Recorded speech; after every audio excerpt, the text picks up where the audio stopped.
Hello guys, welcome back to another exciting Naruto fanfiction.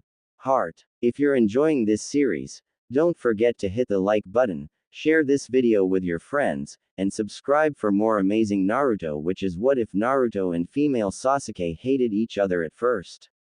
Part 1. Now let's start the fanfic. The butterfly effect has been exemplified in a million walks of life, but in this one, it comes into play when Yumi no Iruka waits at home. A war is raging outside. A nine-tailed demon fox is swinging his tails and crushing buildings and ninja alike, stomping and roaring like a furious bull. After hours of warfare, the fox is sealed into a tiny blonde boy, and the Hokage and his wife fall dead. All details appear to be the same. In another walk of life, Yumi no Iruka was an orphan. But today, his parents come home. Uchiha Satsuki and Uzumaki Naruto. Naruto launched up from his seat, expression contorted with indignation. Iruka-sensei. Iruka looked at him, exasperated. Yes, Naruto. I know you and Satsuki don't get along. That's the point. Naruto could have ripped that desk out of the wall and thrown it at Iruka's face that very second. How he hated Iruka. Probably more than Satsuki. But Shikamaru and Choji are together. And Inori and Koji. No one else is with someone they don't like. His teacher pinned him with a cold look. Please sit down, Naruto. He definitely hated Iruka more than Satsuki. Iruka finished reading out the project pairings, and the bell went. He left for break with a nod, leaving the children in the classroom to discuss their research projects. Ah, Naruto. Naruto's head shot up from its slumped state on the desk, shooting a wide grin at Sakura. Her angry face didn't bode well for him, likely, but he tried to keep up the guise nonetheless. Ah, Sakura-chan. Good mornin'. Impressively, Sakura completely ignored Naruto. Satsuki-san. Do you want to be partners? We can swap, since, you know. The implied comment stung. Naruto huffed, turning his gaze to the front of the classroom and settling his chin on his folded arms. Yeah, well, I didn't want to be with her either. Satsuki shot him a cold look from his side. Like I wanted to be paired up with you, dead last. Shut up, idiot. Who do you think you're talking to? Lunch came. Satsuki and Naruto both ate alone. Satsuki had sat down first, and as it were, next to her was the last seat. Then again, there was a seat by Takeshi. Naruto had a brief debate with himself, but then he remembered that time when Takeshi had followed him home and laughed at his apartment. Now he didn't like her, but Satsuki would never do that. He sat down next to her. She didn't respond. Naruto, what are you doing? Ah, now he knew who the other seat had been for. Sakura-chan, he grinned, attempting to remain cheerful, but you're not sitting next to Satsuki-san. And with that, he found Sakura pushing onto his seat in a surprisingly skillful way that pushed him right out of it. Satsuki-san, Sakura sang, moving her seat closer to the Uchiha. Stand up. Sakura blinked. What? But Satsuki-san. Satsuki didn't even turn her gaze to Sakura as she said it. Chin settled on the bridge of her fingers as she stared forward, unmoving. Stand up. Naruto got there first. Before, she'd not been sure she'd heard, but it was certain now. Sakura was sure Satsuki had said that. She laughed nervously, eyes flitting about the room as she scratched the side of her face nervously. Satsuki-san. Naruto's, you know, why would you want to? The dark-haired girl finally turned to Sakura, and she wished she'd not spoken. Satsuki's dark eyes made her feel as though she was looking into a very deep and empty pit. You're annoying. Hey, don't talk to Sakura-chan like that. Naruto cried, launching himself up at the speed of light and pointing an accusatory finger at Satsuki. The girl looked back at him with an expression that could have froze the sun. Tonkachi. Naruto's fury flared hot. Don't call me that. He grabbed Satsuki's collar, and she coldly uncaringly, oh, how that infuriated him. Grabbed his in turn, his eyes angry but hers lightly disfigured from an expression of mild irritation, the expression you might make at an unwanted fly. Don't try and help me like you're better than me, you bastard. Satsuki gave him a cold stare, the only indication that she'd even heard him a displeased turn of the lips. It only served to make him angrier, and Naruto hooked her collar towards him, gritting his teeth. You act like you're so much better than everyone. His face was too close. Satsuki's lip curled cockily. I'm definitely better than you, dead last. Naruto slugged her across the face, and the class fell into uproar. Satsuki's jaw still ached when she turned up to the academy the next morning, and there was an ugly purple bruise to prove it. Today, Sakura came in before Naruto, but sat by Takeshi instead. For a moment, she had stared tentatively at the seat, shooting Satsuki an apologetic, smile before pulling a seat up by Takeshi and twisting her fingers in her lap. No one else even tried to sit by Satsuki today. Until Naruto arrived late, and he sat beside Satsuki in silence. His face was swollen too, his right knuckles bruised more than his left, but his swelling was lesser. Satsuki could have sworn she had hit him harder than that. Naruto didn't even bother to look at her today. Not that she cared. In this research project, each pair will be studying a figure of significance in Konoha. Like Hokage Ojii-chan. Naruto yawned, fingers tapping on the desk. Iruka gave him a stony look. If you want to show that kind of disrespect to our Hokage, stand outside. But he is old, and you are bottom of the class, Naruto. Pay attention. Iruka didn't even look up from his papers, but the comment was harsh. The slump of Naruto's shoulders made it seem like he was reeling from the impact. The classroom resounded with muffled chuckles and snorts. Naruto muttered something half-heartedly bitter to himself, and then his head turned to the window. As I was saying, Naruto blatantly ignored him, finger tracing a figure of 8 on the desk. It encroached onto her sector of the desk too much for her complete comfort. For some reason, Satsuki ignored it instead of slamming her fist down on his fingers. They still didn't speak for 2 weeks. I don't want one. She hated them. Every single one that had come and gone. They'd tried to teach her how to behave like a lady, ikebana, because flower arranging is very proper for a kunoichi, you know, how to cook foods she'd never eat, for the inevitable future when I become a housewife, cooking for my shinobi husband, how to dress her curves. Satsuki, you know we've got to assign another. I don't want one, she stressed, her eyes glinting dangerously and her hands clenching at her sides. Her posture was straight and forced. I can cook, and I can clean. I managed as a kid. I'll manage now. Not that she had any. Her body was lithe and slender, her hips a barely visible gradient, no chest to speak of, all bones and muscle and calluses. The third sighed, his eyes peering over the steeple of his intertwined hands. As much as a child, I respected your request to be left alone. Upon your genin exam growing closer, it'd be much easier if someone was at home to help you with your training and perform the menial chores so your training can be more efficient. Satsuki knew it had something to do with her dropping grades. My grade dropped because I was paired with Uzumaki Naruto. The third's eyebrows rose. My grade dropped because of him, Satsuki reiterated, her fingernails digging into her palm. The boy is insufferable to work with. So I refused. You refused. Yes. You allowed yourself to get a score of 0 because of him. The young Uchiha simply scowled in response, and Hiruzen sighed, closing his eyes. Satsuki, I can't excuse your grades because of that. I know Naruto well, and he's a perfectly friendly young boy. As a ninja, you'll have to go on missions. Then you'll know to never put me on a team with him, Satsuki interrupted. He is an obnoxious idiot. Teamwork is important, Satsuki. Sarutobi's tone left no room for a counter-argument. Uzumaki Naruto or not, I'll be sending Yumiko over tonight.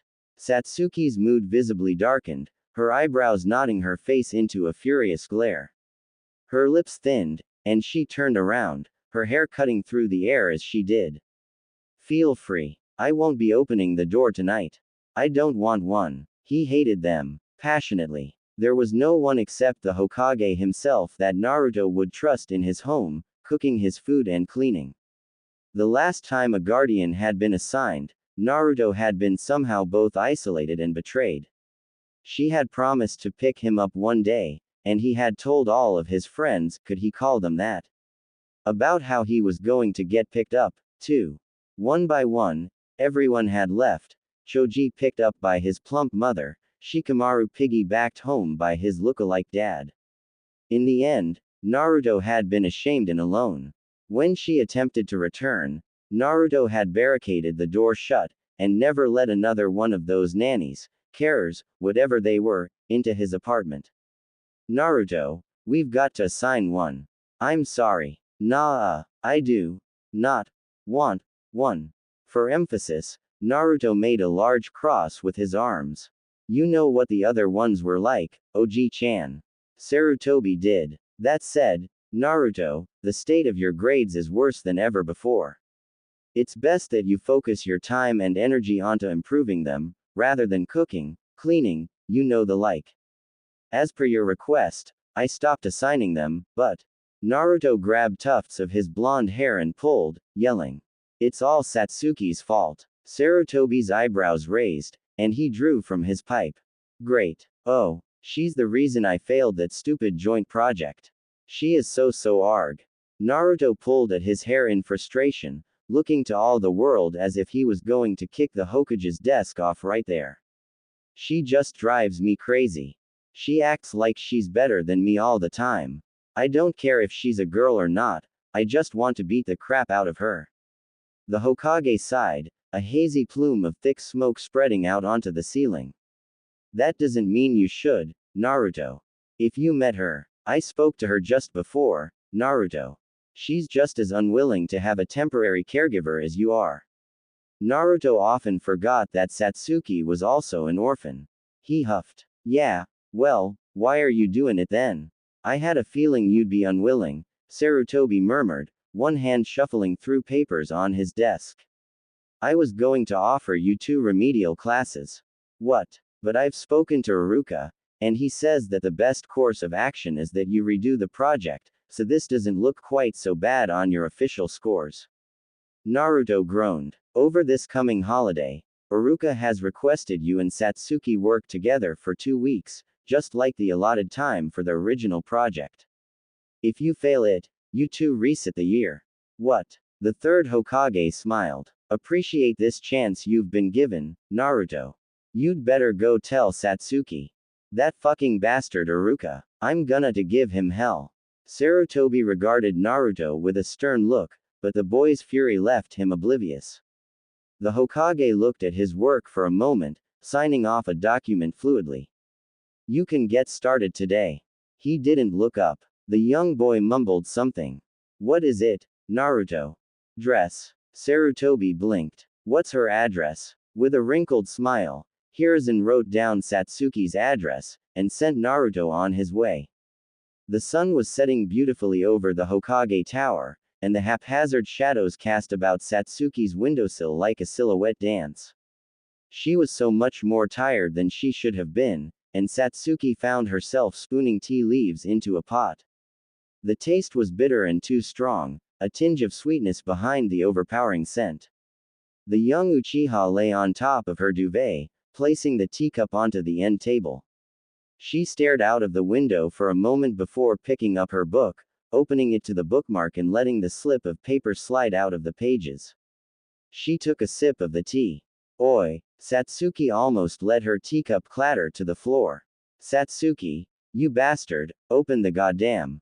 After composing herself and nodding her face into an acceptably ferocious scowl, Satsuki yanked the door open so hard that Naruto almost fell to her feet from the force he'd been banging on it with. She gritted her teeth. Why the hell do you know where I live? What do you want? Hokage Ojii-chan told me to come here. Satsuki hated Naruto, and she hated ambiguity just as much.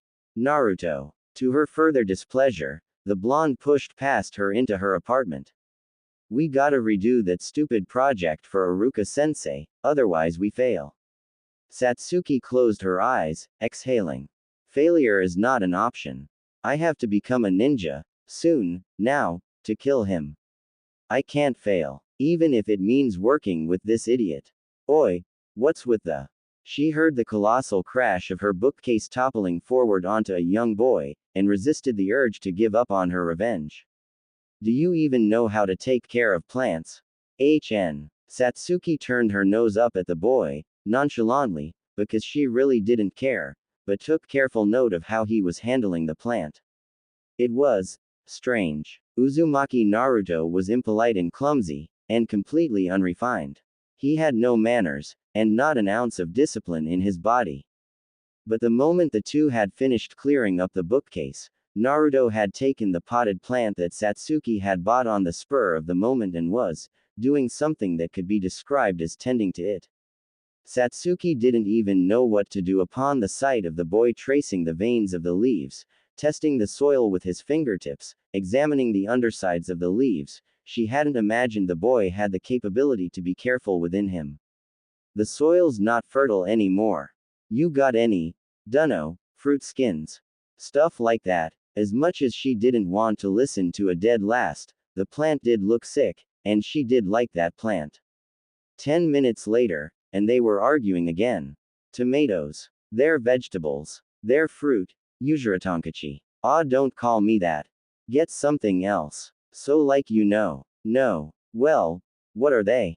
Silence. Eyebrow raise. I'm asking, okay, I don't know what you mean.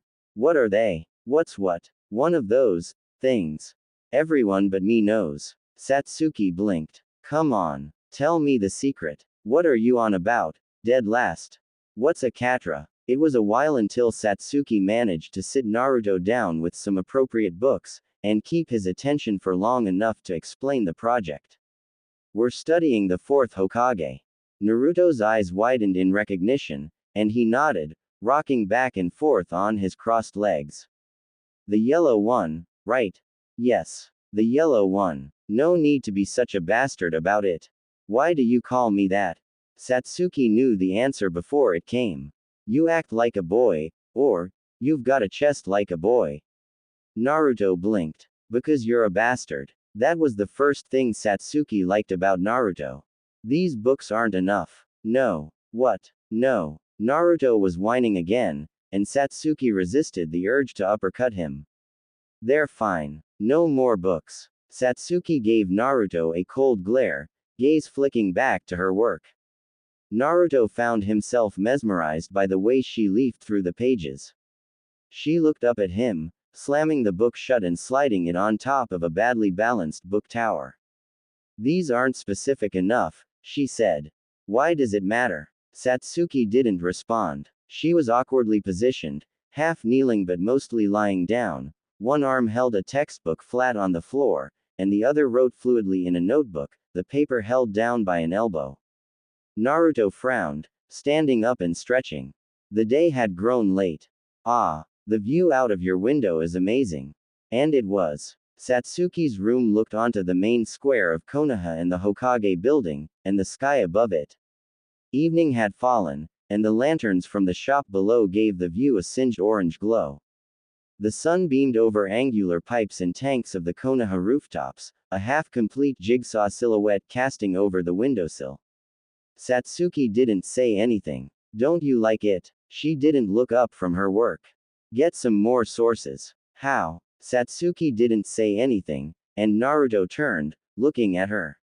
She had a strange grace, and he couldn't figure out where it came from. Even amongst scattered paper and books, elbow pressed on the corner of a book with pen and paper in hand and hair half pulled up into a bun, she retained an eloquence that made every mistake seem intended. He cast his gaze away quickly. Do you have any cup ramen? She looked up, eyes flat and black. Naruto didn't feel certain she was looking at him. No, she said, unwinding herself from the mess of documents and folders like a coiling snake.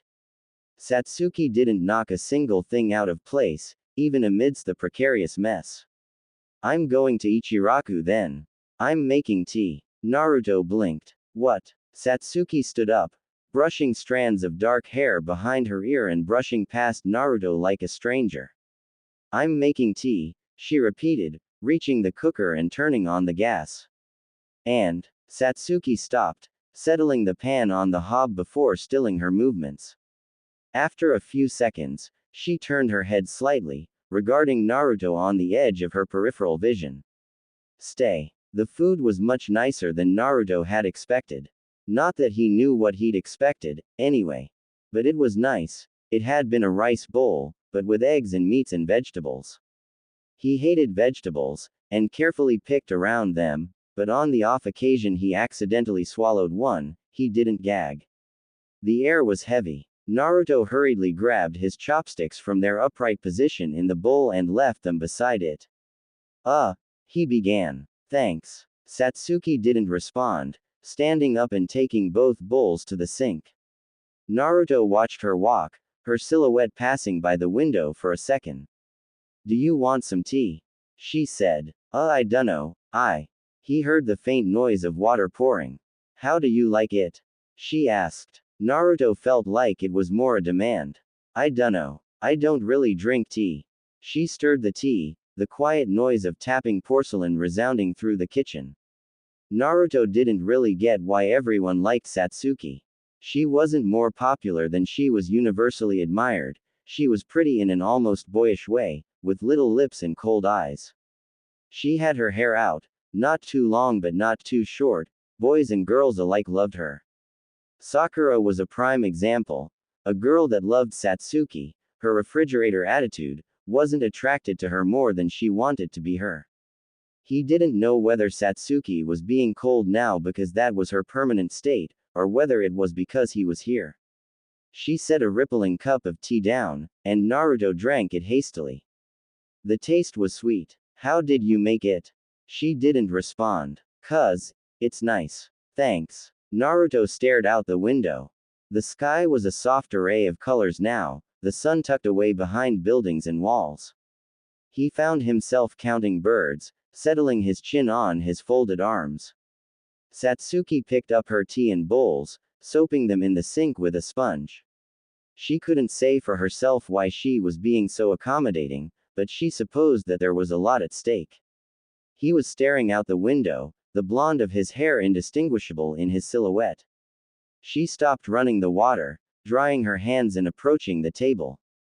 Don't come tomorrow. I'll be out training. Naruto was asleep. Satsuki blinked, leaning over to inspect his face.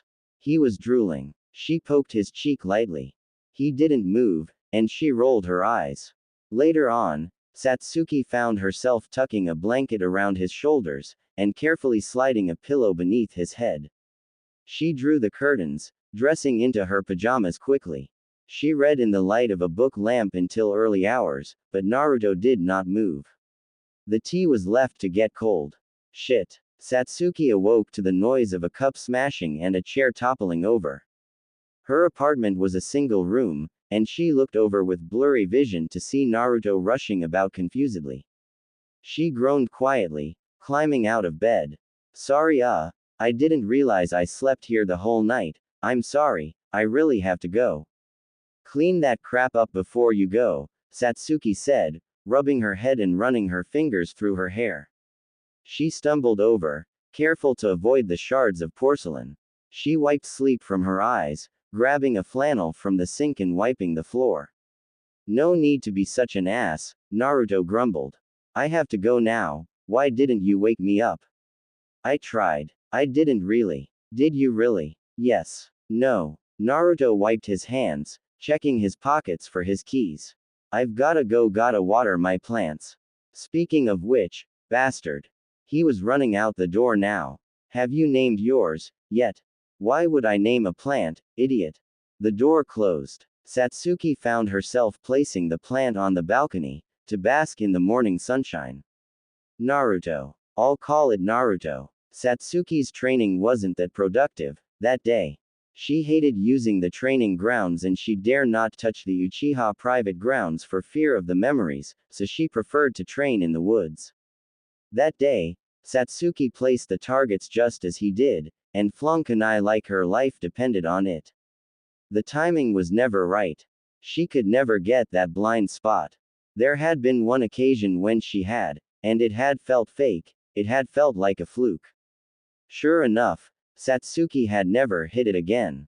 After practicing her taijutsu against the hardest target she could find, a tree, Satsuki returned home, allowing herself the reprieve of buying fresh tomatoes on the way home. In her greed, she opened the packet on the way up the stairs to her apartment, sinking her teeth into the plump red skin. Juice leaked down her chin. Where have you been all day? Satsuki almost dropped her tomato. Naruto was sat on the step to her apartment, looking bored with a folder on his lap. His grin was impish and wide. I was training. He waved the response off as though he'd never asked. You won't believe what I got. He grinned, shaking the folder in her face. Satsuki ignored him, turning her key in the door and stepping over him. Satsuki was not going to ask what he got, but it took more than that to deter Naruto. I was rooting around the Hokage's office, he began. And I grabbed a file on the fourth Hokage from his library thing. It's so thick. Look, see. Naruto made a point of showing Satsuki the width of the file. It was undeniably thick with paper. That's probably illegal. It definitely was. Naruto laughed. Yeah, whatever. The old man probably knows it was me. If it was that bad, I'd already be in trouble. I've been here all day. Satsuki sighed. Whatever. Remember to put it back after. They became quickly engrossed in work again, and Satsuki found that Naruto had a strange talent for visual work. So, let's make a timeline. Let's do it like that. Like, Minato is born. Minato does this. Blah blah, Minato dies. Naruto began taking the little dated notes of Minato's life, and placing them on a rough timeline. Oddly, and very, very slowly, Satsuki began to see the timeline take form. Naruto insisted on taking some of the photos in the folder, and putting them on too. The first time Satsuki had taken out a photo, the realization hit her, and she'd near jumped. The fourth Hokage was the spitting image of Uzumaki Naruto. But the more she thought about it, the more the resemblance fell apart before her eyes. The eyes were a different shape, Naruto's cheeks fuller, Naruto's jaw rounder, his smile wider. The fourth Hokage was also of an impressive height. And aside from the physical aspect, Naruto was Naruto, and he was the fourth Hokage, equipped with the status as a legendary hero and a flea on sight order. They couldn't be more different. Satsuki found herself laughing at her own stupidity. The next day, Satsuki woke up peacefully, and alone. Her plant, Naruto, looked happier, almost. She watered it, and the water pooled in the valleys of the leaves, dripping down slowly to ration the water. She decided that the plant was too clever for its name. Naruto arrived later that day, and he came with a large piece of card. They spent the day writing on it, pinning pictures and writing events. It was detailed, and Satsuki did all of the writing at Naruto's demand. She understood why, when she saw Naruto's atrocious scrawling of his name on the back. That night, Naruto brought cup ramen, and Satsuki made herself onigiri.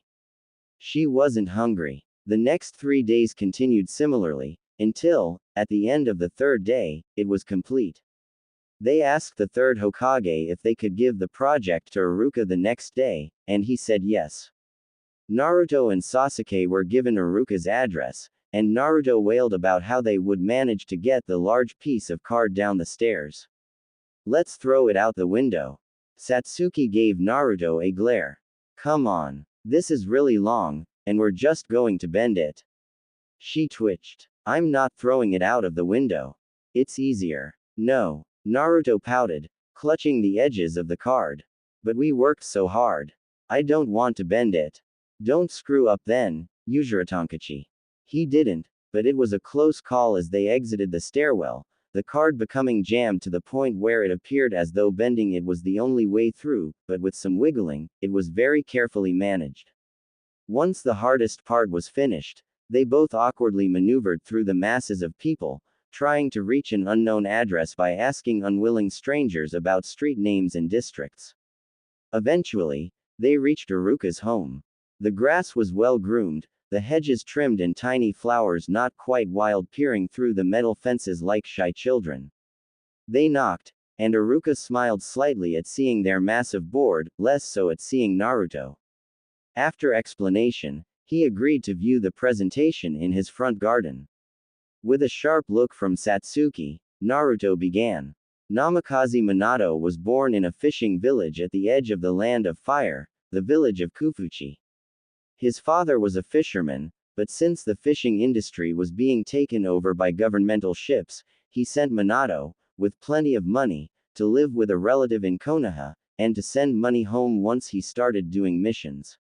At the age of 10, Minato graduated the academy and became a genin. He was said to be a genius, the kind that comes only once a generation. Satsuki began then, unfolding a photo on the board that depicted Minato on a team, with a white-haired man standing over them laughing. Minato was assigned into a genin team, taught by their sensei Jiraiya, one of the legendary Sannin. After the unfortunate deaths of his teammates, Jiraiya took Minato under his personal wing. He quickly became Junin, and was assigned a genin team himself. During the Third Shinobi World War, Minato lost 2 of his genin, one of whom was killed at the Kanobi Bridge, in Kusagakur. Later on in the mission which brought them there, he killed over 1,000 shinobi using his trademark jutsu, the technique that had earned him the title, Konoha's Yellow Flash. The jutsu entails quick movement via classified high-level fuinjutsu. Minato's amazing speed and skill with it meant that many praised him as the fastest man alive. He was a genius. Naruto quickly unfolded a weathered picture of a 3-pronged kunai on the board, and continued. At the age of 28, Minato was nominated as Hokage, but his reign was short. The Kyuubi attacked the village, causing uproar.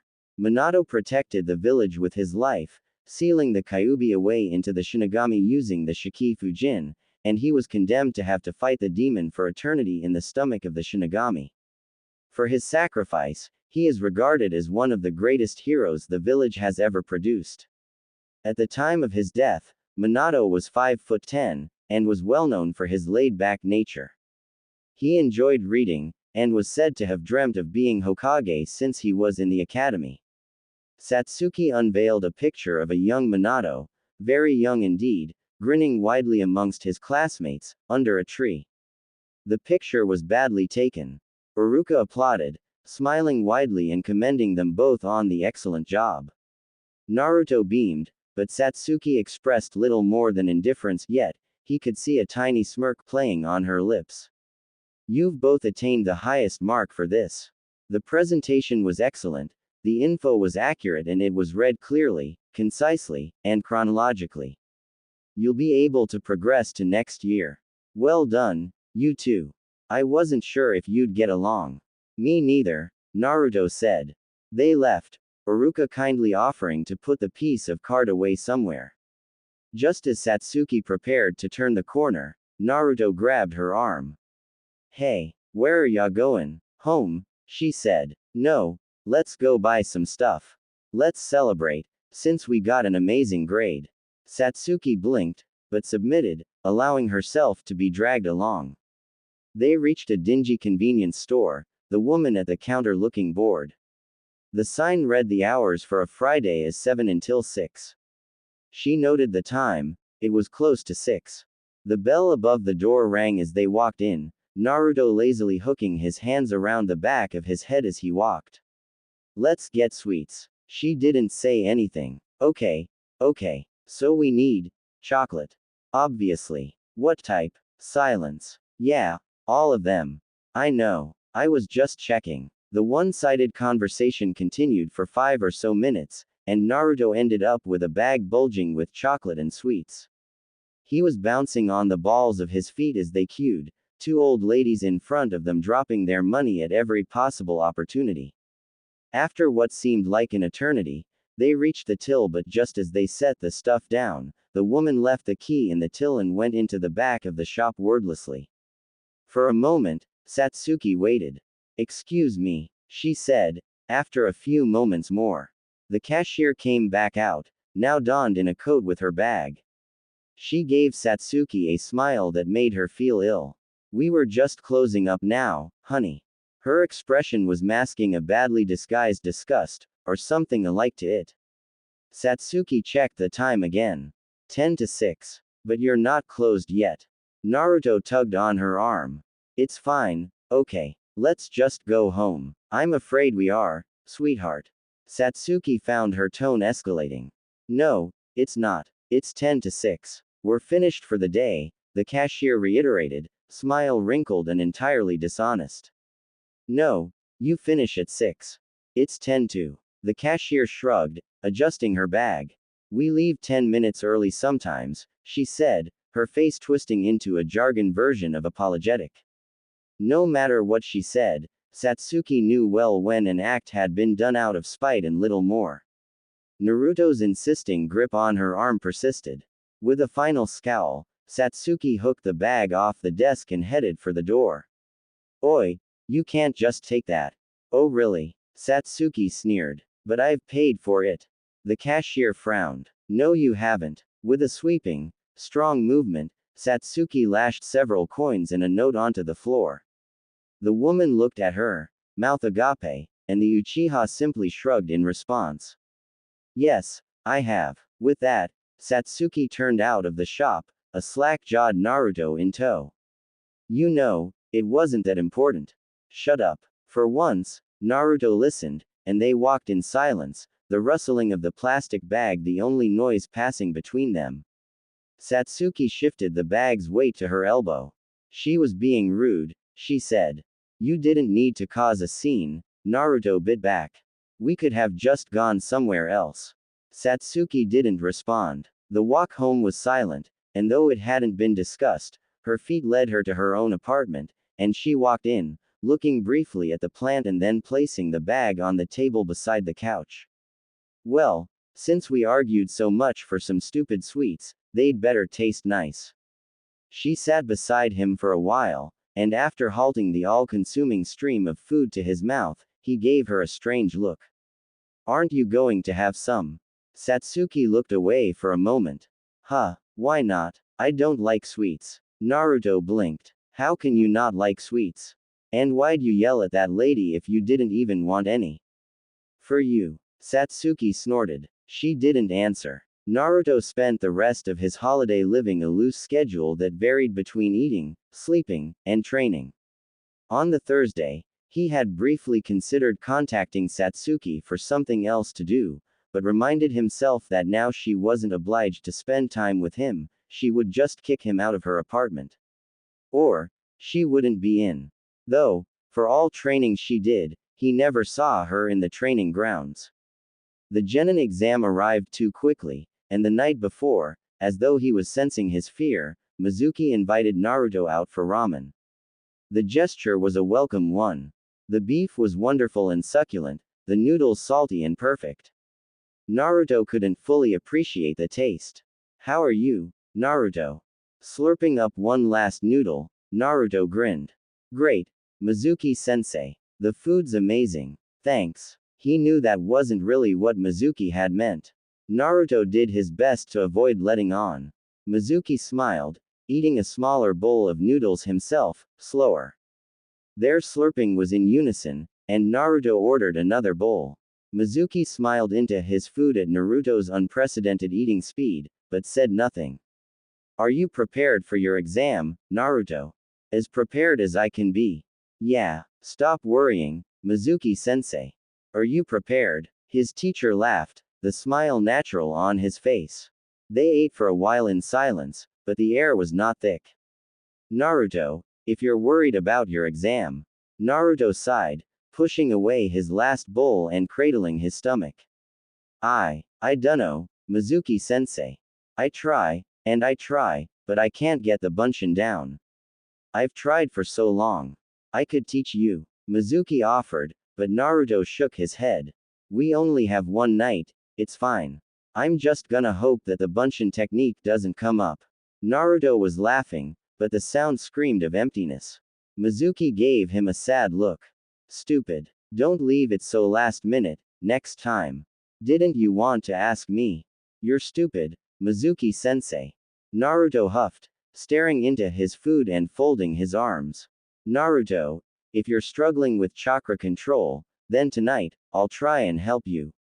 Really? You're the best, Mizuki-sensei. Only for a while, okay. Not too late. Oi, make me a bunshin. Naruto hated bunshins, and his face fell. Mizuki laughed heartily, ruffling his hair and smiling. There's no need to look so miserable, Naruto. But there is, he whined. I can't do this. I hate bunshins and I can't do them. It's not possible. Why? Mizuki asked. Naruto pouted, pulling hands rigidly to his sides with a frustrated expression. I don't know. But I can't. That's all there is to it. For the best part of an hour, Mizuki prodded about Naruto's hand, demanding he summon chakra and then stop, and then he came to a conclusion. You've got a humongous amount of chakra, Naruto. Huge. Naruto blinked. Really? That's good, right? Mizuki smiled. Yes, it is, he said. But it means that using a tiny bit for something like the Bunshin no Jutsu is harder. Here, Naruto, I'll teach you something. Ooh, is it cool? Like, a super cool jutsu. Have you ever climbed a tree, Naruto? Hours later, Naruto had ascended to the first branch, his extremities ached everywhere his head span. He'd done it, climbed a tree without his hands. Using chakra alone. His cheeks hurt from his smile. His smile that Mizuki was proud of him. Naruto had never felt so invigorated as when he had looked back at Mizuki to see his hopeful smile. No, proud. Encouraging and kind. Naruto had never felt so happy. Naruto had never known the sensation of falling so well as then. After a few steps, he'd either repel himself from the bark, or slip down it. Most of the time, he was repelled. He'd never felt something so strange as being launched through the air every time he attempted to scale the tree. The accomplishment warmed his heart, but not so much as Mizuki's pride. The way he ruffled his hair, pulling him to his chest and laughing heartily. His bunshin only looked a little less dead, but he tried to ignore that. Naruto prayed with all his might that it would be anything but the bunshin no jutsu. He had resigned himself to the fact that it was physically impossible to produce one that wasn't pale or lifeless, but he had significantly improved them after honing his chakra control the night before. He had all but mastered the henge and kawarimi, but Naruto stood by his word. The bunshin wasn't possible. Naruto tried, and failed every time. At first, he'd asked help from other students, who had tried to help. But Naruto had known that their problems with the technique hadn't been the same, as Mizuki had proven. Naruto had too much chakra. It was near impossible for him to siphon off a tiny amount for the Bunshin no Jutsu. He entered the academy with a heart of lead. Today, the Genin test will be on the Bunshin. Naruto pushed down vomit. After everyone settled down, Iruka called students in one by one.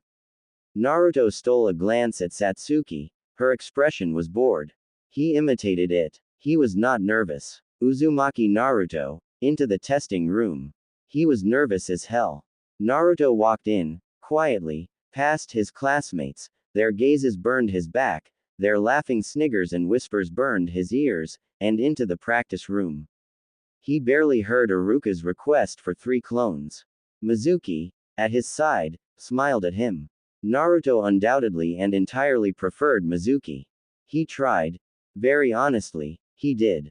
Naruto summoned as little chakra as he could, trying to form a bunshin, but it was like a pale, washed-out balloon, collapsing the floor slowly but surely.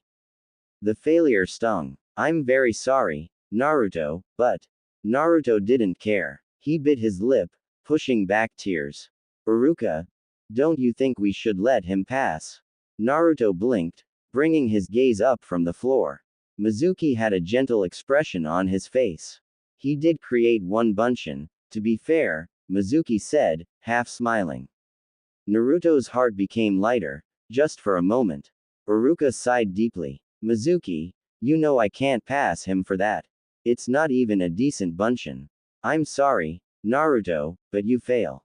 On his way out, Naruto tried to forget the sharp but welcoming gleam of the headbands on the table. Satsuki saw Naruto leave the classroom, looking defeated and tearful. She wanted to go up and yell at him. Yell at him for not trying hard enough, yell at him for not becoming a ninja.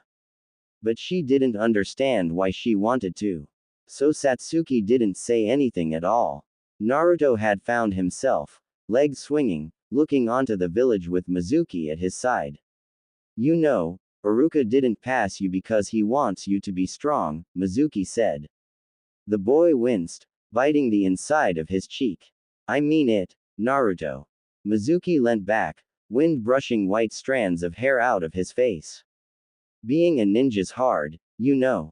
Iruka doesn't want you to go into the ninja world unprepared. Neither do I. Naruto cast his gaze downwards. I know, but I really wanted to graduate this time. Well, I guess I have no choice but to tell you. In Warok no Jutsu later, Naruto was in the middle of the forest, a huge scroll laying in front of him. Naruto. He whipped his head around, and then smiled.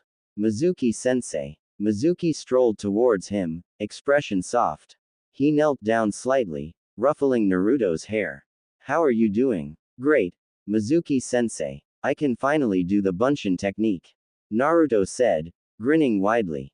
Kage Bunshin no Jutsu. Mizuki blinked, rubbing his eyes to see if he had double vision as he looked around.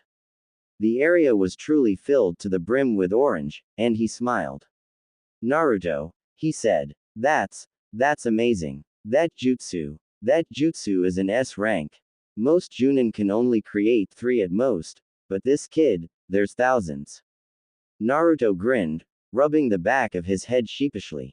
Thanks, Mizuki-sensei. Mizuki smiled back, before his expression turned serious. Naruto, he said, I have to tell you the truth. What is it? Mizuki brushed his hair behind his ear. I'm leaving this village tonight. Naruto blinked. Why? The truth is, Naruto, long ago, the 4th Hokage sealed the Kyuubi away. But it was too powerful to destroy. Instead, he sealed it inside of you. The young boy blinked, and then his jaw went slack, eyes widening. Me. Inside of me. The Kyuubi. Yes. Mizuki stopped for a moment. I'm sorry for all those years. Those years of people hating you for something you're not. Some people blame you for what the Kyuubi did.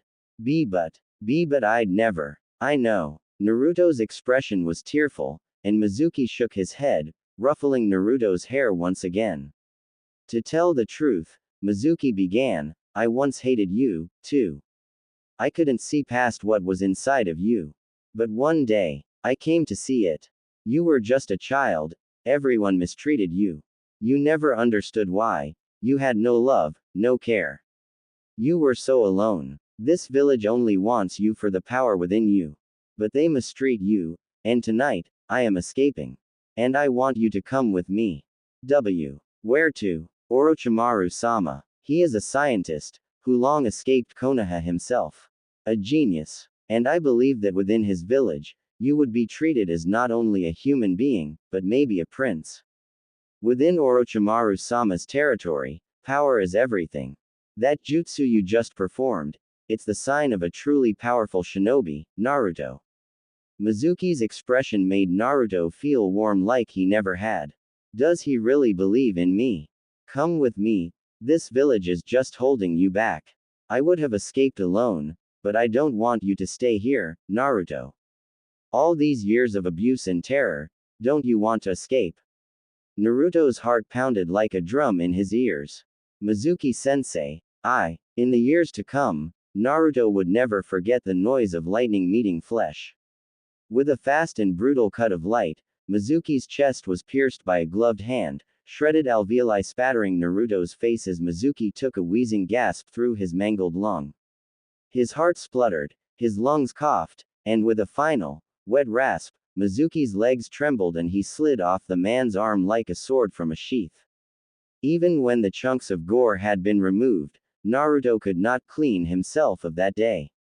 He could not clean his eyes of the Anbu mask, he could not clean his lips of the shredded cells, nor his nose and tongue of the stench of death. And he could never clean his heart of Mizuki, the man who'd cared, and never, ever, of his bloody corpse. Uzumaki Naruto, Haruno Sakura, and Uchiha Satsuki. Sakura was fairly sure Satsuki would at least be a little more willing to be around her after they had been assigned onto a team together.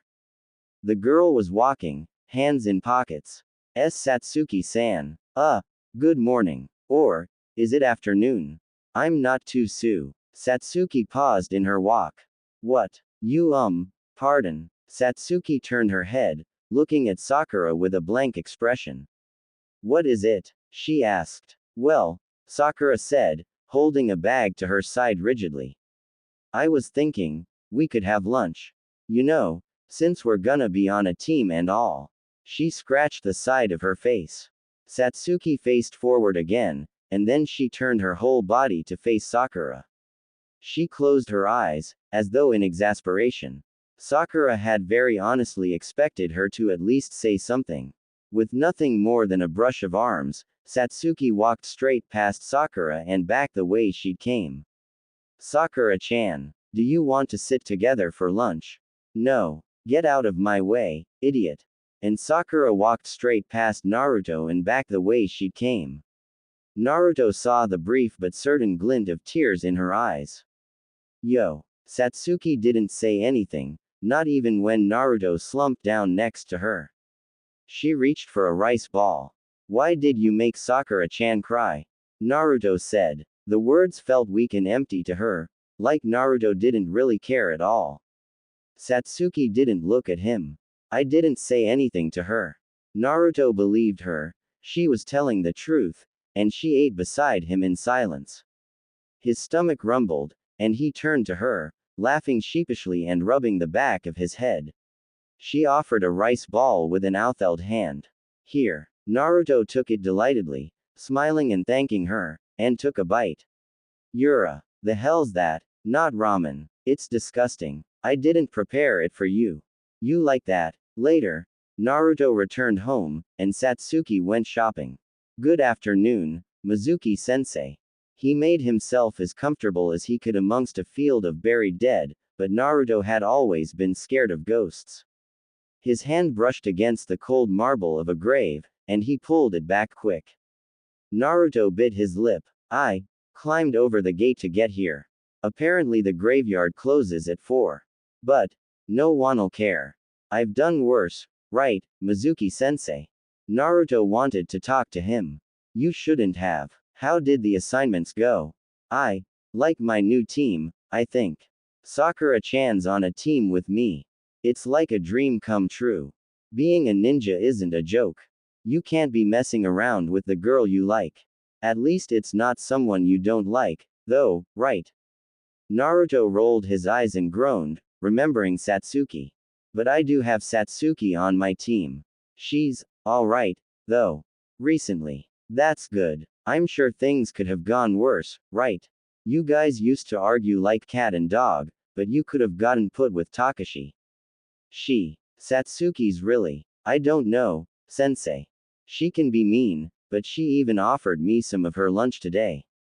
I forgot mine. Are you hungry? In his mind's eye, Mizuki smiled. So, everything's fine, I guess. Let's go out for ramen. My treat. With that, Naruto let hot tears spill out. I want to see you again. Mizuki-sensei. The next day, Naruto arrived quietly, but amongst the chatter of students, it wasn't particularly noticeable. One by one, Junin came by to pick up their new genin teams. After an hour, Iruka checked the roster. Your Junin sensei is, and made an excuse to leave soon after. 2 hours later, they were still waiting. Naruto had taken to napping on the desk, and Satsuki could tell at a glance that Sakura was agitated. Soon, the sliding door pulled open, and a man with gray hair and 1/4 of visible face peeked through. Yo. Sakura seethed, hands on her hips. You're 3 hours late. Oh, I simply got lost on the road of life. Satsuki raised an eyebrow. Sakura gritted her teeth. Naruto had a spontaneous sleeping spasm. He kicked the desk, before falling back into a comfortable position atop the desk. The man brought his hand to his chin. My first impression of you all.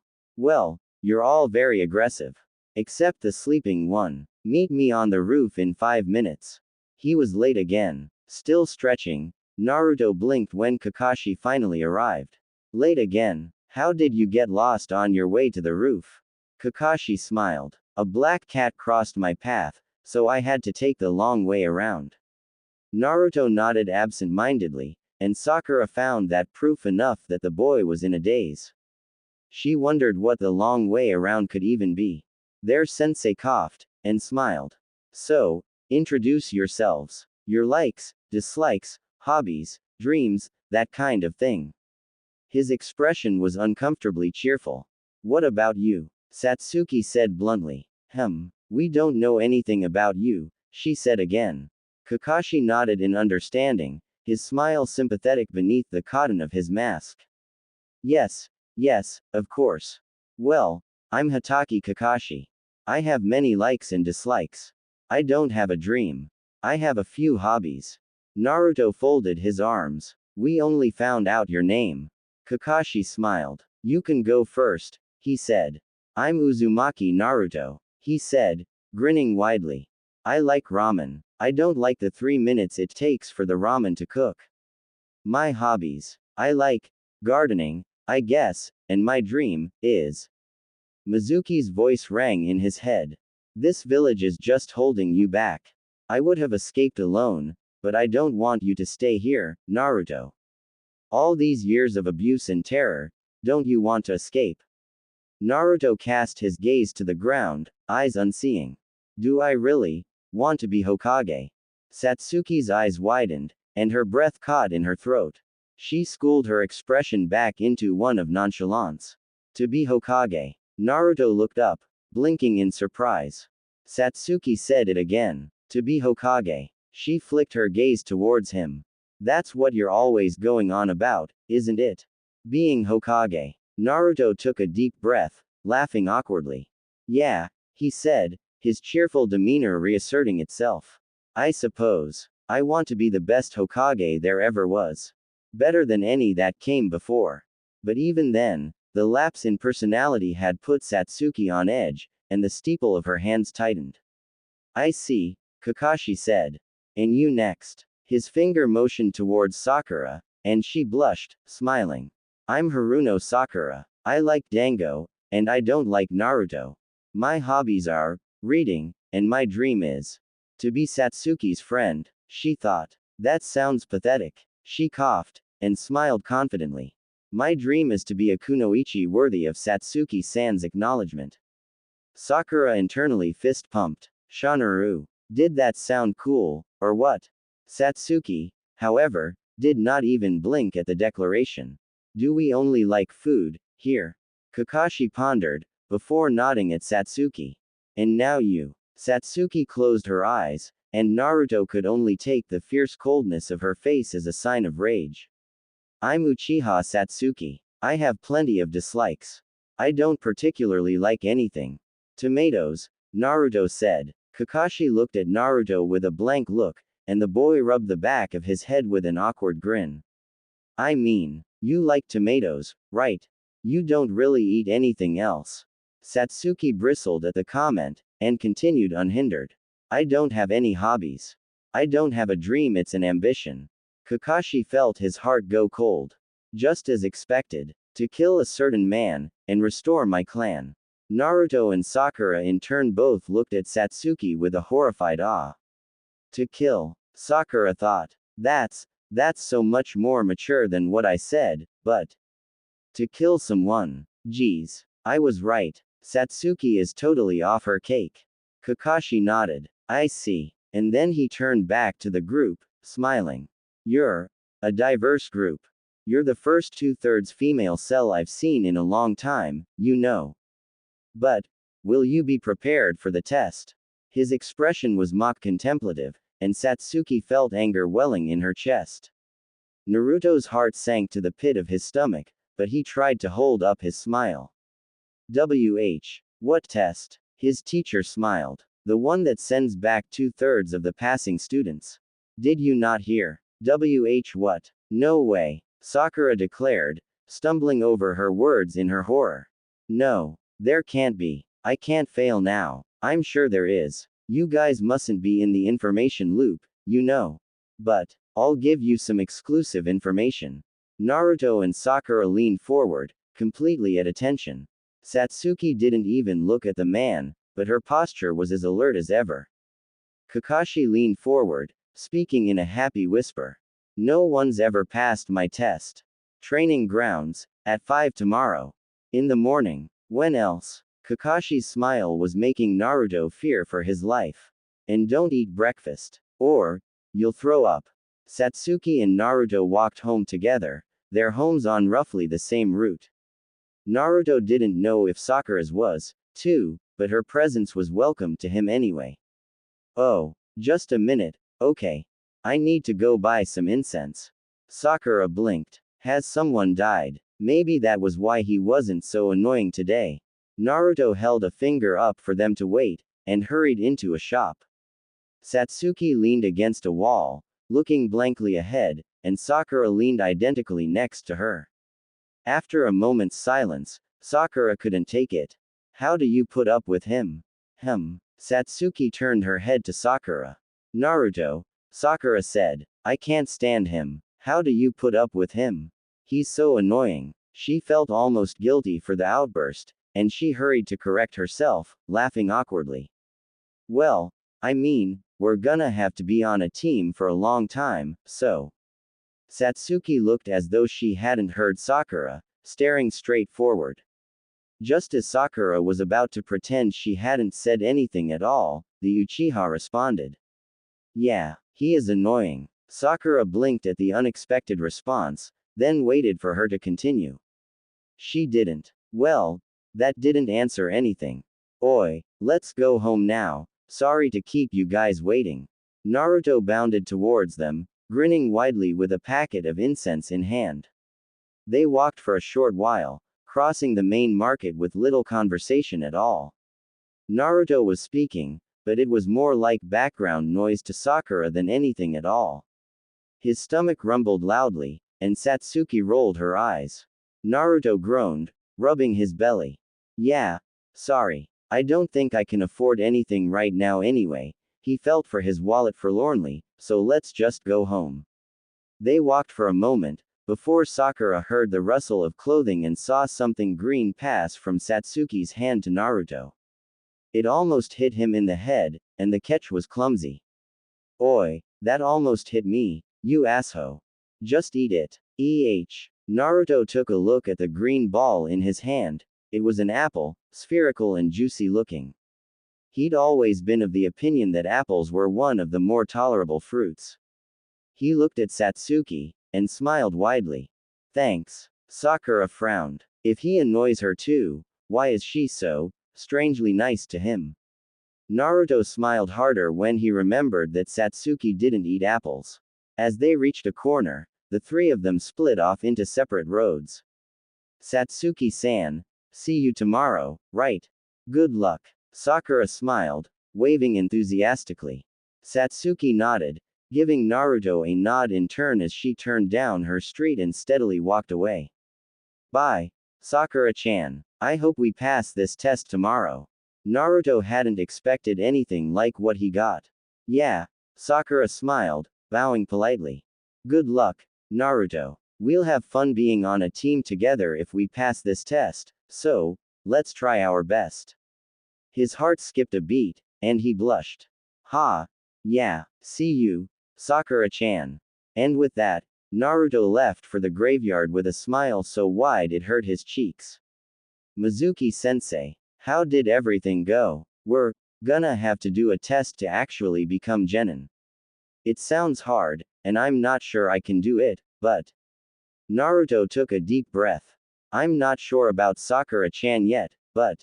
Satsuki. See, I told you. Satsuki's. Naruto paused, smiling. Satsuki's. Not as bad as I thought she was. Maybe we can even be friends. He lit the incense, the thin smoke pirouetting upwards. The smell permeated through the natural smell of the graveyard like poison in a glass of sake. Naruto imagined the rotting corpse below him. How stupid it was that he imagined the man speaking to him now. But it was therapeutic, made him feel better. That was what Mizuki would have wanted, surely. Naruto tried to convince himself. I'm not gonna come here so much after today. I'll come, talk to you for a bit sometimes, but, you can probably see what I'm doing anyways, you know. I'm probably wasting my time. So, wish me luck, Mizuki-sensei. Before he left, Naruto buried the bitten down apple core in the ground above Mizuki's grave. A sign of my first friendship, and an offering to you, I guess. He took a deep breath, leaving the graveyard with his eyes facing straight forward. Naruto dared not look at the countless headstones of people he would never meet. The gates were open as he left, this time. See ya, Mizuki-sensei. A tuft of paper white dandelions waved him goodbye. The morning was cold, and Satsuki felt on the verge of vomiting. They all arrived at the training grounds simultaneously, sans Kakashi. Good morning, Satsuki-san, Sakura said, bags under her eyes. Her smile resembled the forced grin of a corpse, but Satsuki nodded at her anyway. Ah, Naruto said, groaning and sitting down against his bag.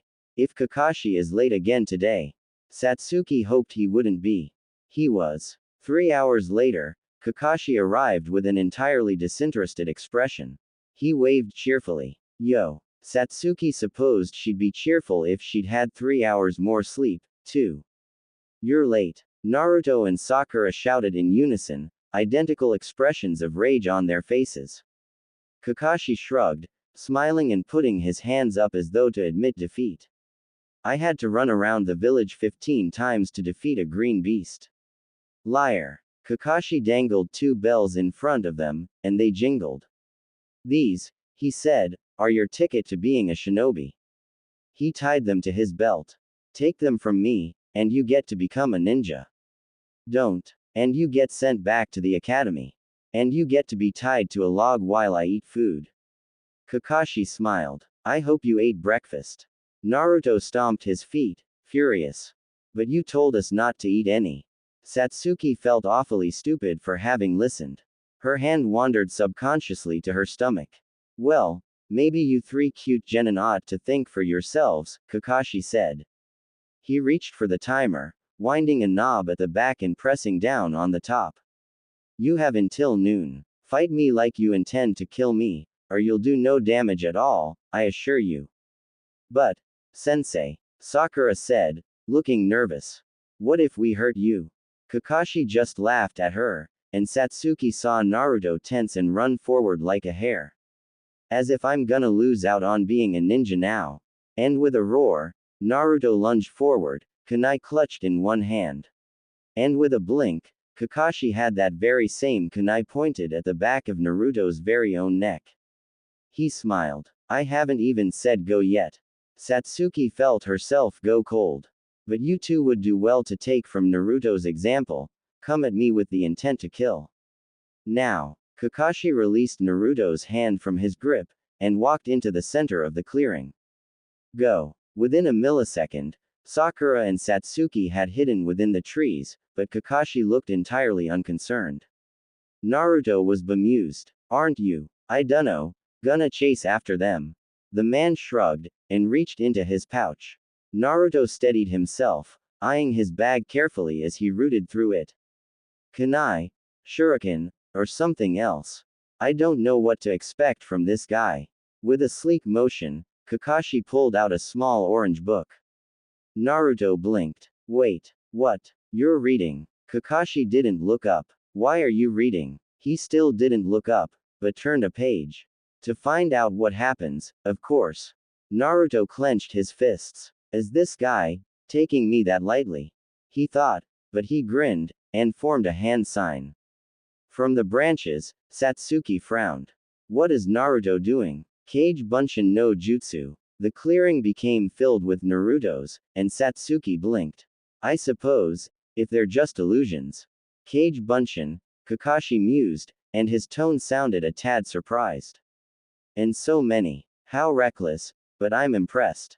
Solid clones. With a simultaneous war cry, the Narutos drove forward, and at that moment Satsuki finally understood there was no way she could win against this man. Naruto was not as graceful or strategic as Satsuki, though he was more powerful, but strategy and grace weren't necessary when there were 50 of you. Kakashi, with one arm occupied and his eyes glued firmly to the book, span and kicked and blocked and wiped out each and every ninja that Naruto had to offer, and with a final punch to the gut he sent the original Naruto flying. This guy, even without looking, can do that. We've got no chance. Sakura thought, eyes wide.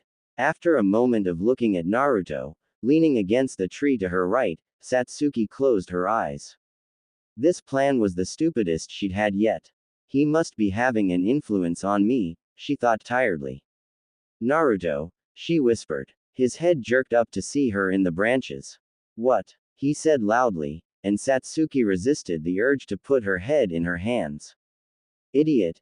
She cringed, but flicked her head in order to motion Naruto up into the trees. Thankfully, the boy seemed to get it, but Satsuki didn't stick around to find out. Kakashi probably knows where I am now. I've gotta move fast. She stopped on a distant branch, and turned to Naruto. There's no way we're going to beat him, she said in a low voice. We've got to team up. Are you kidding? There's only 2 bells. If we team up, it won't be fair on Sakura-chan. Now, that was true. Satsuki bit her lip, but her expression was unmoved. This whole thing isn't fair. He's a Junin, and we'll only win together. You can't just leave her out. Naruto pouted and folded his arms. Then she can team up with us too. There are only 2 bells, bastard. Naruto emphasized this point by holding up 2 fingers. Then we'll pick at the end who gets them, Satsuki said, gritting her teeth. Naruto looked torn. We'll just end up arguing. It won't be fair. Someone who tried hard might not get one. It's better than no one getting a bell. I can hear you too, you know. Naruto fell out of the tree, and Satsuki bent over backwards to avoid the swipe of Kakashi's arm. She propelled herself off a branch with a push of her arms, and landed in the clearing beside Naruto. You find Sakura, and I'll try to hold him off for a while. Satsuki left no room for argument, and she was grateful when Naruto gave her a nod before jumping into the trees. Thank God, he can at least listen to instructions. Sakura-chan, where are you hiding? Satsuki almost choked on her own saliva. Kakashi approached Satsuki with a nonchalant expression. You know teaming up is against the rules, he said after a long pause. You never said so. Kakashi shrugged. I suppose you're right. He snapped his book shut, and tucked it into his pouch. But I'm eager to see the Uchiha's famous gliding edge taijutsu style. Don't let me down. How did he? As eager as she was to fight someone worthy fighting, Satsuki was beginning to have her doubts. If he already knew of her gliding edge style. I've seen it myself, Kakashi said. But to fight it must be quite a different experience. And as the last female Uchiha, you must be the last person in the world who knows it. Last female Uchiha, she thought. Last Uchiha altogether, except for Itachi. Satsuki didn't say anything, expression darkening as she settled into the first stance of the gliding edge with a scowl. Kakashi didn't even come towards her. She kept her eyes firmly on him. This isn't designed for offense, but, if he won't come to me. With a graceful spin of her body, she launched a barrage of shuriken at Kakashi. The man jumped easily over them, and Satsuki quickly launched another, jumping backwards and bouncing off of her hands onto a branch. She glared, and threw herself through the air with her arms at her sides. Kakashi's eyes widened at the direct attack, but he caught her by her shoulders. Ha! Satsuki smirked. She hooked her leg around the back of his neck, and clamped around his throat tightly, bending over backwards to touch the bells. Kakashi pushed his fingers into a pressure point at the back of Satsuki's thigh, and threw her off of him. She skidded through the dust, narrowing her eyes. He didn't look the slightest bit fazed. Satsuki stood straight and bent her back. She poised one leg slightly outwards on the ground, and with every ounce of grace she had in her body, she began to spin. After a few moments, the clearing was filled with a thick coat of dust. Naruto, you'd better know what you're doing. Over here. Kakashi was very suddenly barraged with a mass of Narutos, dogpiling him until it became apparent that they were hugging a log. Even working together, you three really aren't cutting it, Kakashi said, reaching for his book. Kaden. Gukaku no Jutsu. And out of the dust, came an immense fireball. Naruto blinked, and jumped back into the trees, and Kakashi jumped to the side of the fireball, the edge of the flames skimming his pants. He made some sort of affirmative noise at the assault, but looked around for a moment. Where is Saku? He very suddenly became aware of the smell of burning paper, and the floor beneath him exploded. Naruto cheered loudly, until the chunks of burnt wood hit the floor, and Sakura, Satsuki and Naruto found themselves being tightly bound together by a length of ninja wire. Wah! They hit each other with a monstrous amount of force, and collapsed to the ground. Kakashi walked over, dusting off his pants. You three are pathetic, he said, and his tone was so cold that Satsuki could feel Naruto stiffen against her back. That fireball set off the exploding tags in the ground. I'd be impressed, but you haven't even managed to land a scratch on me. He knelt down in front of them. I won't send you back to the academy. You three. For a split second, the three relaxed. Should give up on being ninja. Naruto's outcry came first. What? You three lack any talent whatsoever, Kakashi said, voice cold. Sakura took no part in whatever plan you executed, and you three were completely uncoordinated. Satsuki was the only one who showed any potential, but even she met her downfall by not asking Sakura for help. Kakashi looked at them, and spoke with a harsh tone. You are assigned as a three-man cell for a reason. This exercise was about teamwork from the beginning. Teamwork, Sakura said, but you only have 2 bells. Kakashi turned his gaze to her. With the intention of splitting you three up. If any of you had bothered to put the team first, you'd have succeeded. Sakura's jaw closed. But Kakashi-sensei, you don't get it. Naruto said angrily. Sakura-chan came up with that plan, and she implanted those exploding tags in the ground when Satsuki created that dust cloud. Kakashi raised an eyebrow. Even a tactician needs basic fighting skills, and Sakura has none. After some awkward movements, Sakura found herself tied against the post. Their teacher walked towards the strange, carved gem in the middle of the training grounds. Written on this stone are the names of heroes. Kakashi had his hands in his pockets. Naruto grinned and nodded. Heroes. Now that's cool. What kinda heroes, Kakashi-sensei? Dead ones. Naruto quieted. The three of them shied away from looking at Kakashi's back, uncomfortable weights settling in their stomachs. On this stone are the names of my closest friends, he said, reaching a finger out to trace the engravings. There was a long silence, and for a moment, Satsuki felt a twinge of pity for the man. He turned around. I've decided to give you three one last chance, Kakashi said. In the afternoon, you will have 3 hours to get the bells from me. But first, Naruto and Satsuki eat lunch. Sakura doesn't get any. Feed her, and face disqualification. Sakura's face dropped. Kakashi disappeared in a swirl of leaves, and Naruto looked left, right, and behind before holding his lunchbox out to Sakura. She blinked, before panicking. Naruto, you can't do that. Kakashi-sensei said we couldn't.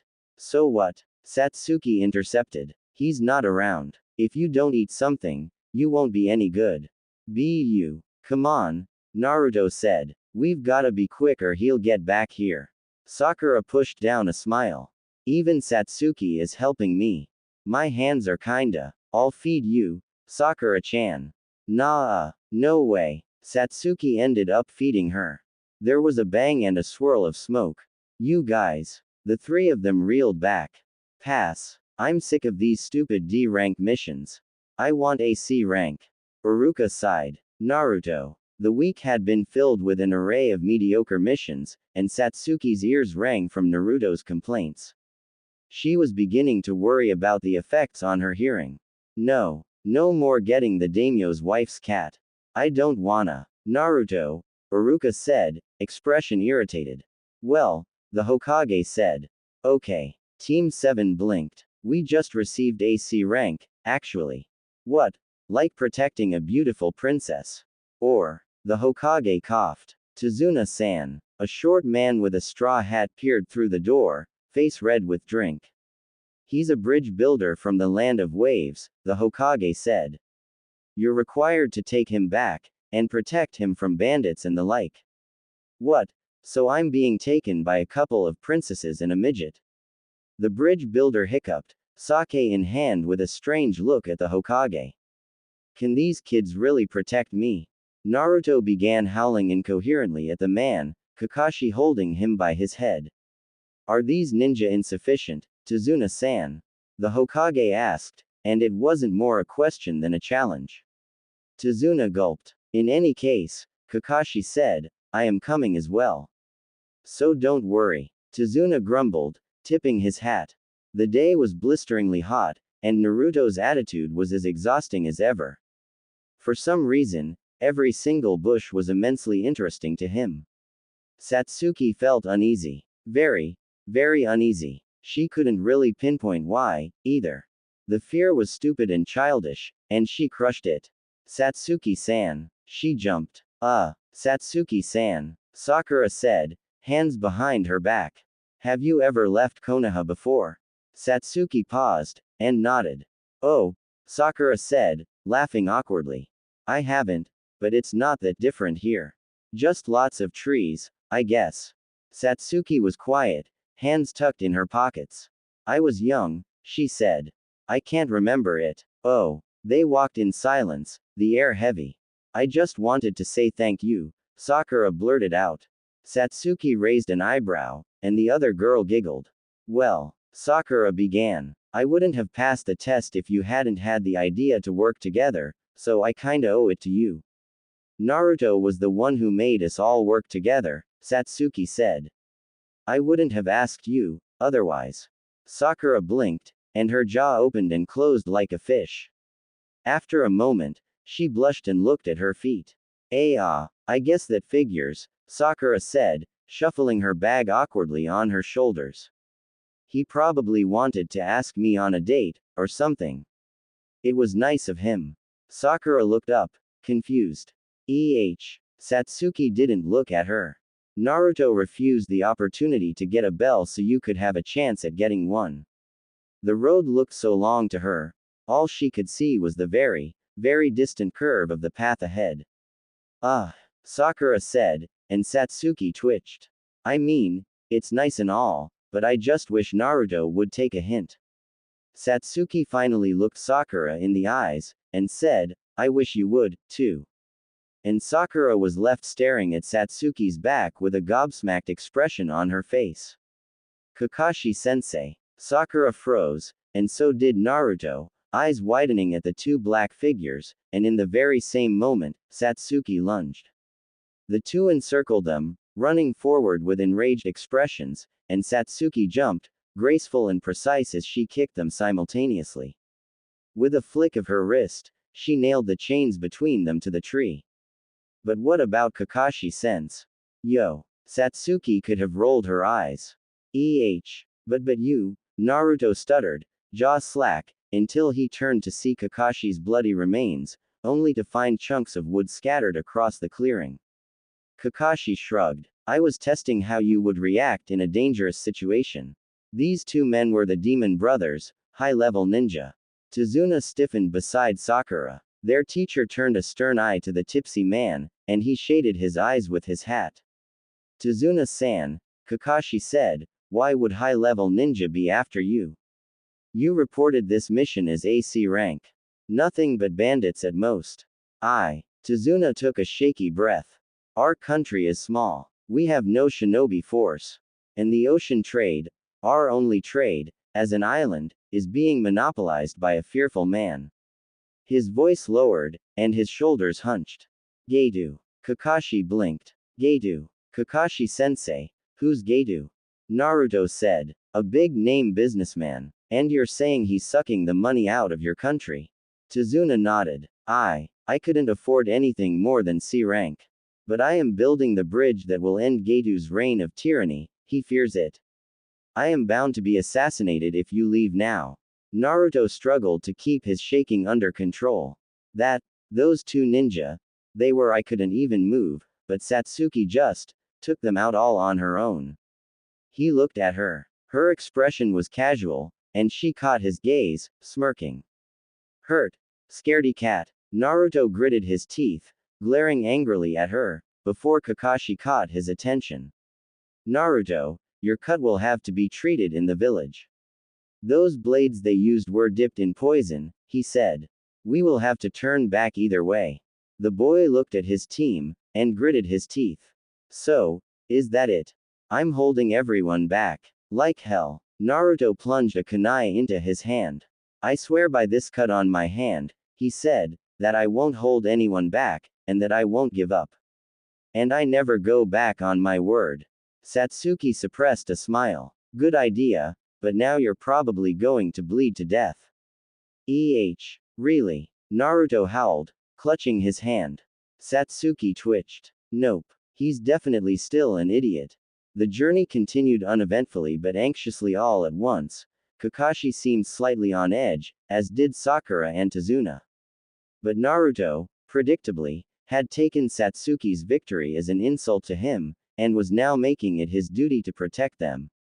Or to seem cool. As Naruto glared at Satsuki and attacked small rabbits, she was beginning to think the latter was the case. Get down. A massive blade swung above their heads and embedded itself in a tree within an instant, and Satsuki's blood ran cold as the man stood on its hilt met her gaze. We're going to be climbing trees. Kakashi-sensei, I know how to climb a tree. Kakashi put on a false perplexed expression. But can you do it without using your hands? Kakashi hauled himself up the tree, crutches and all, and Naruto fist pumped ecstatically, bouncing on the heels on his feet. Yes, something I can finally do. And with a fair degree of astonishment, Satsuki watched as Naruto ran up the tree, hands on his hips as he grinned down at her.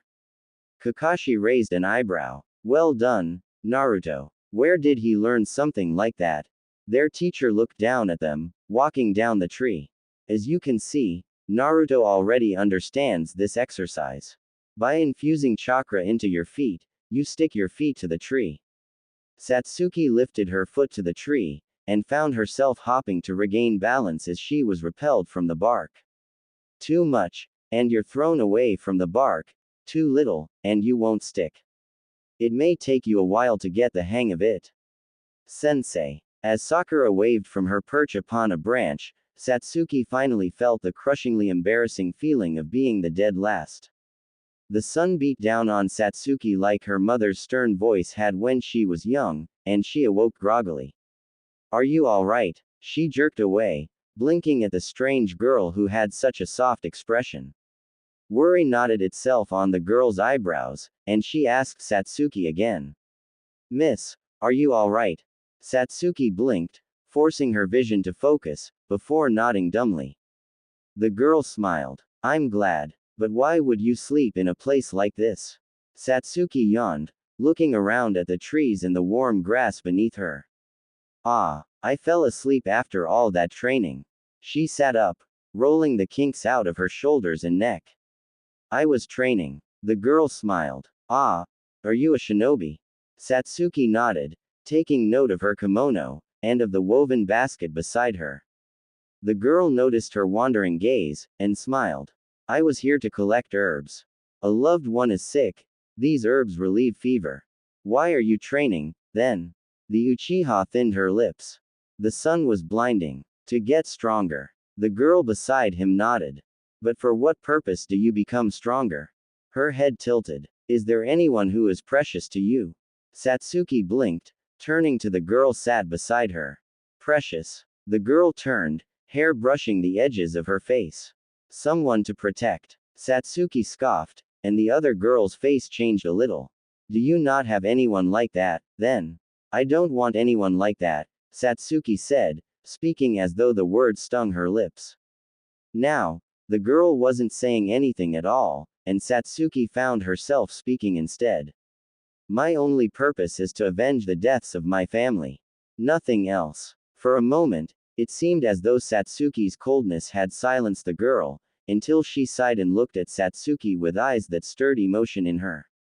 It was almost as though she understood.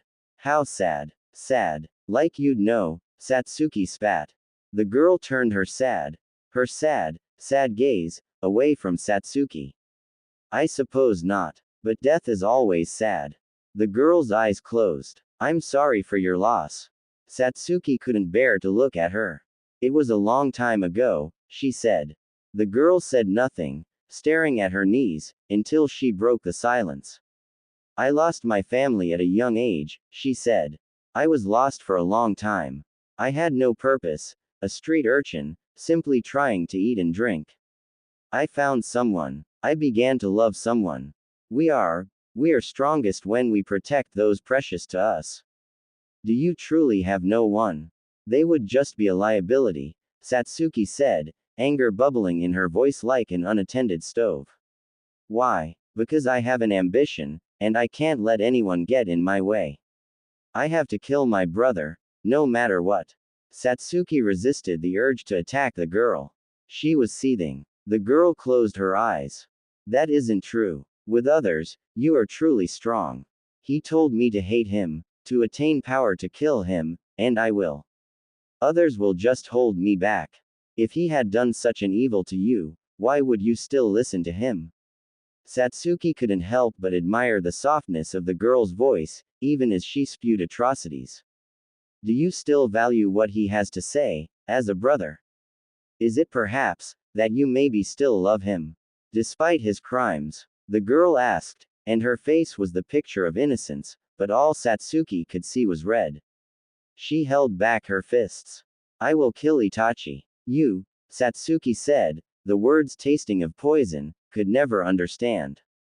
She stood up, unsteady on her feet, and turned to leave the wood. Oi, Satsuki. Naruto's orange tinge lit up the trees like a wildfire. Who's the pretty girl you were talking to? And where've you been all night?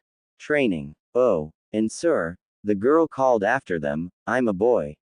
What? That's it. If Naruto attacks from the outside.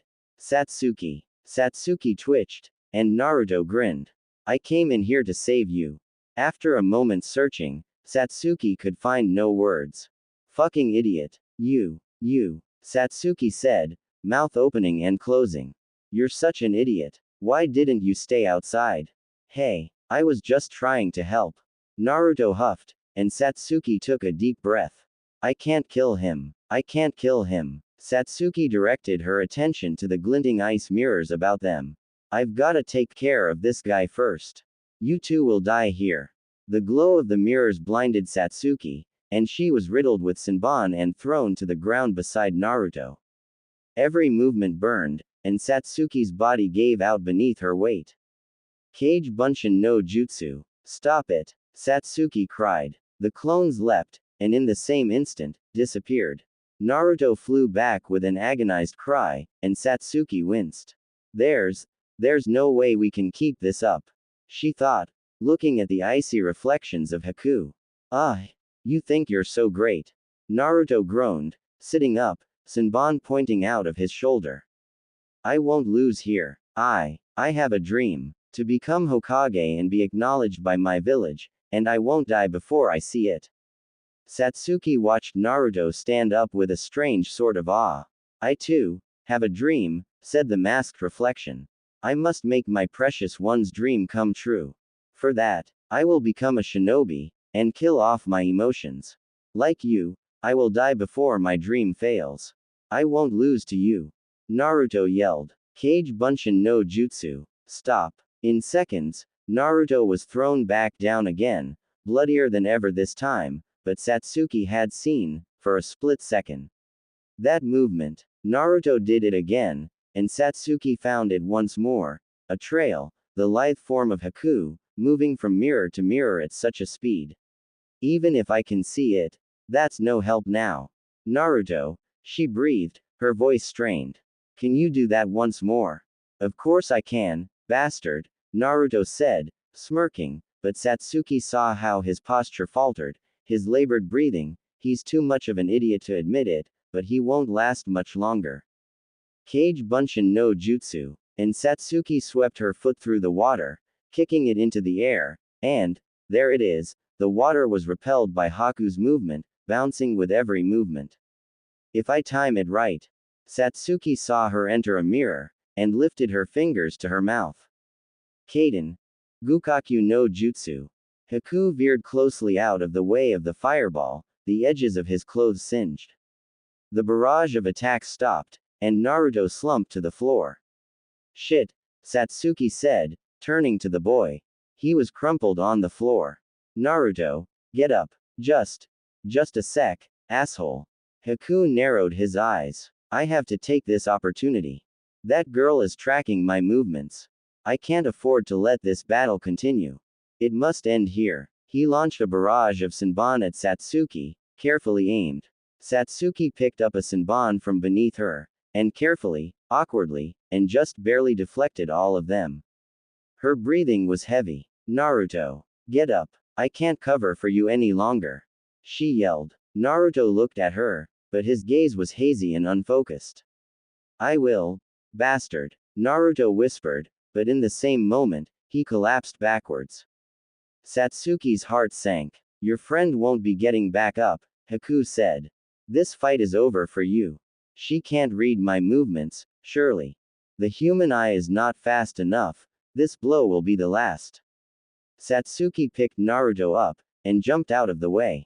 How is she? Haku thought. But as that, and in both of Satsuki's eyes, lay Sharingan. Satsuki smirked. Even with those eyes, Haku said, how much longer can you manage like this? You're tiring quickly. Satsuki glared, but her muscles were screaming. It's true. I can't keep this up. Like hell. Satsuki turned to see Naruto rising like a corpse from the dead. His grin was wide, but stained with blood. Come on, Satsuki, Naruto said, and Satsuki could see how every limb quivered, how even his smile trembled with that pain. We've gotta take this guy out. Haku's eyes narrowed, and he was ruthless with every barrage. Naruto was inadequate, even standing, the girl pulling him out the way, pushing him, even picking him up when need be. He was not a partner, but a liability, and now, Haku could see she was tiring. Satsuki collapsed to one knee. Satsuki. Naruto, she breathed. Naruto, I'm. She fell to her side, eyes shut. This is the end, Haku whispered, tone quiet and sad as it echoed through the domes. The Senbon came, and Naruto saw. No, not Satsuki. With a grunt of pain, Satsuki hauled herself up. Every movement pushed a Senbon further into her, the wounds leaking with blood. Her vision was failing her, and her chakra was near gone, but after waiting a few dazed moments, her shaky double vision cleared. She saw the injured, damaged body of Haku lying on the icy ground. You did it, she breathed, eyes wide with disbelief and shock but pure elation. Naru. The wet, half-gag half-cough noise reverberated off every mirror, the splash of blood thick and gruesome on the ground.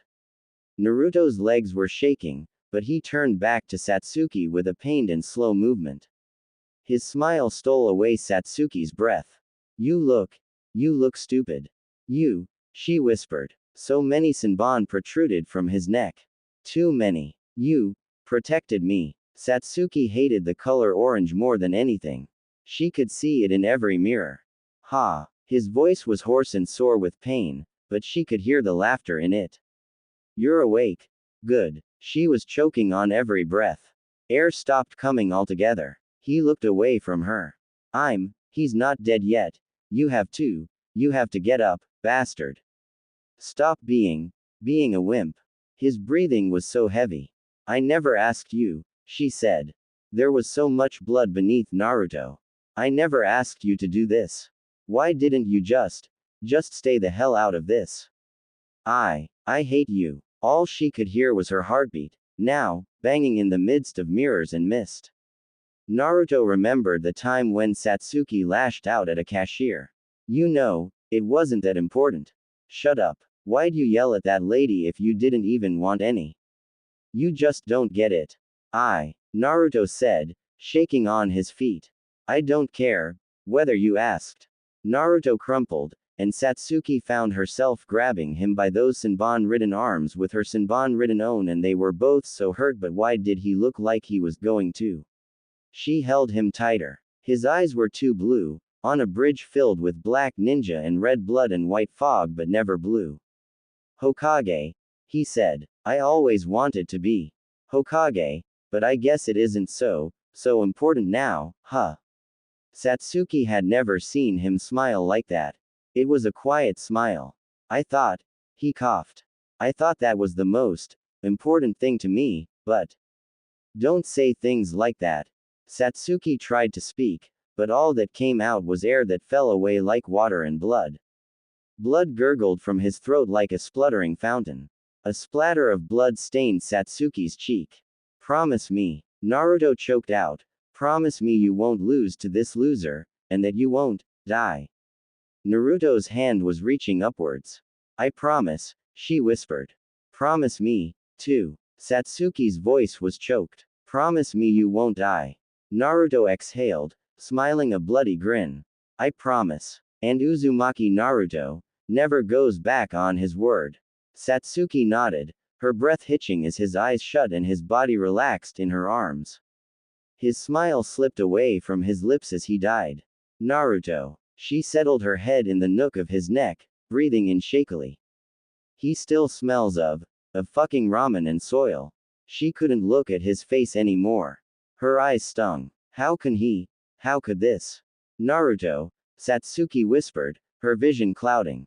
Naruto, you liar. She laid Naruto's body gently on the ground. Satsuki tried her hardest not to look at that unsmiling face. Haku stood up. He ran into a trap for someone he cared about, the boy said. He was a true shinobi. He gave up his life for a friend. His death is a noble one. Naruto had a future, Satsuki said, kneeling and looking upwards, searching for a glimpse of the blue sky. Satsuki gritted her teeth. Naruto had dreams. You took everything from him. He wasn't just a shinobi, and he wasn't noble, he was Uzumaki Naruto. I'm sorry, Haku said. For the sake of my dream, one of us must die here. Your friend made a noble sacrifice for you. If you die here, will you be able to face him in the afterlife? Don't talk about him, Satsuki said, like you have the right.